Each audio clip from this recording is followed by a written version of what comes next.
With Paylinks, you can accept payments without an online store or product catalog. You can share these unique links via social media, email, or in person with a QR code, sending customers to a dedicated checkout page. This video will focus on using Paylinks on your computer. Visit our guide link in the description for using Paylinks in the Squarespace app. As a note, you'll need to connect a payment processor to your site, like Squarespace Payments or Stripe, to use Paylinks. To create a Paylink, click Invoicing on the main menu, then click Paylinks. Click Create New.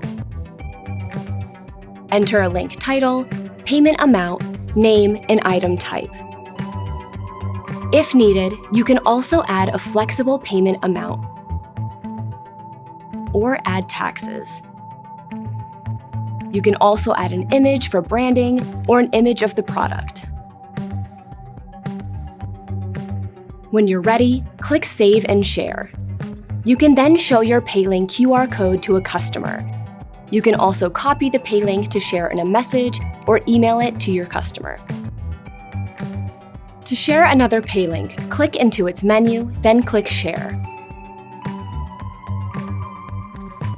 To edit a Paylink, click Edit. Update its details, then click Save. To delete a Paylink, click Delete. Please let us know if you have any more questions. We're always here to help.